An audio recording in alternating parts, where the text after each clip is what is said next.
now, it's time for talk. And we're going back into a history of southeast Missouri. We're going back actually even beyond that. We're going back into the history of the state of Missouri and how we got the shape and the name that we all now share together. Of course, you're aware that Missouri lies at the nation's heart, nation's past. Historically, culturally, and in every other way, you and I bear the imprint of your central location. Here in Missouri, before the day of our fathers, came two of Europe's greatest driving forces, the Spanish and the French. The Spanish, of course, we've talked about in an earlier show with De Soto in the 1530s as he came into this area of Missouri looking for gold. He didn't find it, was greatly disappointed. After that, the French come in, and they are interested in trade. They come down from Canada. The Spanish came up from the Florida area. The French come down from Canada, and each of them, in a way, leaves its imprint. Of course, greatly we bear the imprint of the French influences as they came down the Mississippi and established posts. At a later date, the British come in, but not at this very early time in history I'm talking about. Whoever reads the narratives of the priests and the traders who looked on this valley where we are and will be held by the sheer wonder of what they describe. They talk about grazing buffalo. They talk about the river lowlands. They talk about the savages they see. It's a most interesting bit of history that we've picked up in this state called Missouri that we take for granted.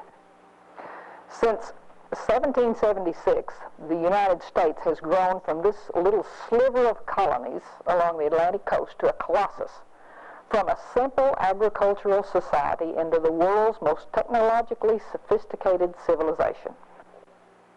How did we get from there to here, where we are today?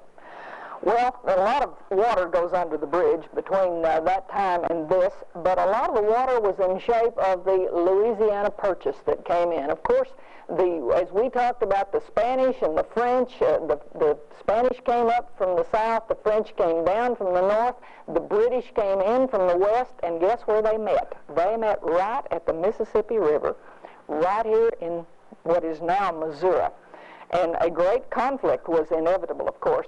The French had ceded all the land to Spain, and then Spain ceded the land back to France in exchange for a little land in Italy. And in 1803, Napoleon was in trouble. He was fighting, and he needed money, and he could be worried less with this territory in Missouri. And he was fighting England, and he wanted to give them a great adversary. So the United States approached France to buy a little bit of the Port of Orleans and some of the Florida lands down here. Napoleon said, "I tell you what I'm going to do. I'm going to make you an offer you can't resist. Instead of the $2 million that you were going to give me for this little bit of Port of Orleans, for $15 million I'll throw in all the rest of France's holdings," which amounts to this area we call the Louisiana Purchase, which was probably the largest single land value we've had since we bought Manhattan for $24. And therein lies a big portion of our history. We're going to carve. This nice state you see here was not in this shape when we started. In fact, it was organized into the Louisiana Territory. Louisiana became a state, so you could not have a state and a territory with the same name. So for a long period of time, it was called the Missouri Territory. And all of you Missourians who have always envied Texas, let me show you what the Missouri Territory looked like. The Missouri Territory, of course, that little boot heel's drawn in, that was not really there. The Missouri Territory ran all the way to Canada. Talk about Texas, eat your heart out. We were a huge territory at that point. Everything called Missouri Territory.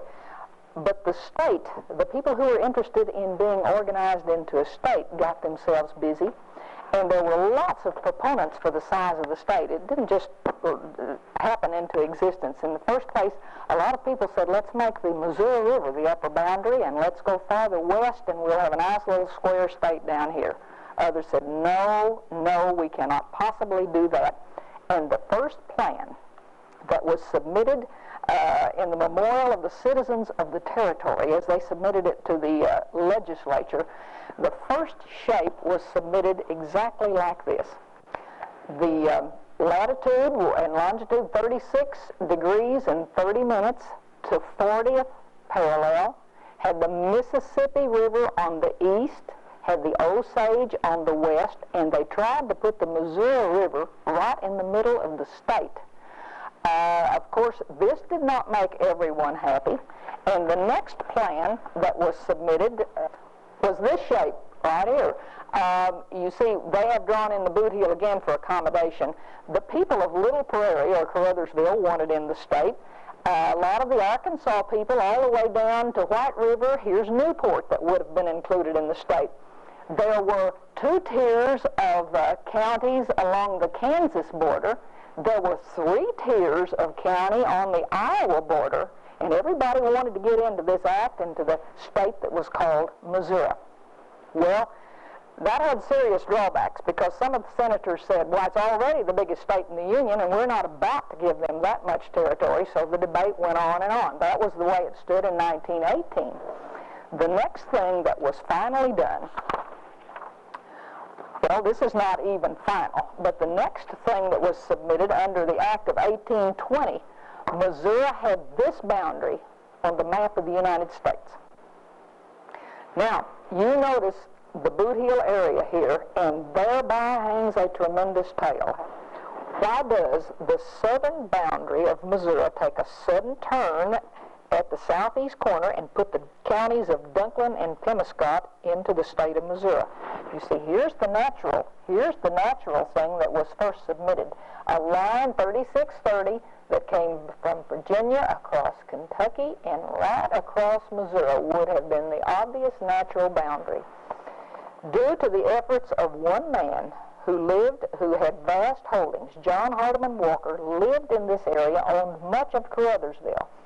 Many of the inhabitants had left Caruthersville during the New Madrid earthquake, 1811, 12, 13. All the inhabitants, practically except John Hardeman Walker, had left. He hung on through the earthquake. He hung on through all the debate that came afterwards. And so, when the legislature was considering this, somehow John Hardeman Walker was able to get them to include this jog between the St. Francis River and the Mississippi, using the river for boundaries, incorporate that into Missouri. This is the way it stood until 1836, when one other addition that you see right across here was put on, called the Platte Purchase. Let me show you a better map. This Platte Purchase added about 2 million acres. They bought it from the Indians, from the Kansas Indians, for some $14,000, and then they gave the Indians also other lands. So the official shape of the state of Missouri was settled. But how do you say the name? Were you aware that controversy has raged for almost 100 years over how to say the name? How do you say Missouri? Say it to yourself so we can go along and you can see what we were up against. 1876 was the first thing that was written about the controversy, and articles appeared in print favoring this way or that way and how to say it. And a lot of dictionaries gave a lot of words here. For instance, you see some of these. Here is the Webster's International, Missouri. Here's the Standard Dictionary, Missouri. Lippincotts, Missouri. Century, Missouri. So the controversy went. The trouble was, it was an Indian word. It was given Spanish pronunciation. The French then came along and misspelled and slaughtered it in the Indians' pronunciation. The colonists moved in and gave it another pronunciation. The Negroes had their influence. The German immigrants came and settled along there, called it with their terminology. The Italians, the Irish came in, and they were all pronouncing an Indian word, which they had, most of them, never seen in print. So, do you see the problem? How to pronounce this word. Well, we had a lot of different speech groups in this area. The Midwest was, of course, the crossroads of the nation. We were the melting pot, and you had dialects from the Ozarks and the swamplands and the plains and country up along Iowa, and back and forth went the arguments with the encyclopedias and dictionaries. And in 1894, the Marshall Democrat News said, here's the correct pronunciation, and they contrasted the Missouri, and here's the correct pronunciation, Missouri. Missouri. And their words were, nobody says Missouri but Puritans and softheads. The people who affect Missouri are the same bunch that say creek when they mean creek, and rud for road, and new when they mean new. So according to the 1894 word, Missouri was the correct pronunciation, but not so. A lot of people would not have that. That pronunciation had a lot of help because Augustus Thomas, who was a playwright, wrote, and the name of his production was In Missouri. Now, when he used this pronunciation, that offended a lot of people, and so he defended it, and he said the local pronunciation is this way, Missouri. He said, when I was a boy, I had a teacher from Boston, and he taught me to say Missouri. He said, my dad overheard him telling me these words, and he said, don't you teach my boy to say Missouri. He said, it's Missouri, and that's the way we say it here in Missouri. Eugene Field was a poet-journalist. His probably most famous thing was Winkin', Blinkin', and Nod, and he died between 1895 and 1900, somewhere in that era. He wrote, and in all of his writings, he would write it out and spell it thus, Missouri, so there could be absolutely no saying, and he said, this is the way we pronounce it. Of course, in 1897, the Columbia Public Schools, backed up by the Columbia Herald, said, we are going to say that the correct pronunciation is Missouri. Well, that was too much for the St. Louis Post-Dispatch. They came out with this statement, which I thought was great. They really argued about that word Missouri, and they said, Missouri, listen to that term, Missouri. It rolls from the tongue with mellifluous grandeur. It must be spoken with an open mouth and erect head. It suggests beauty and greatness. Missouri is diminutive, ends with a piping squeak. A lion's roar to a peewee's pipe. That's how impressed they were with the term Missouri. It was a lion's roar. You would think by 1932 people would know how to pronounce Missouri, but not so. In 1932, the St. Louis Globe-Democrat said the people who populate the state and pay the taxes have an inalienable right to say how their state shall be pronounced, and an overwhelming majority say Missouri, and the East should stay out of it. And they cited the pronunciation of neither and neither as an example. They said, in the East you say neither, but we here in Missouri say neither. And let me tell you, we got a new dictionary for Christmas. I'm talking brand spanking new, just off the press. And I looked up the word Missouri so I could be sure and tell you the last official word.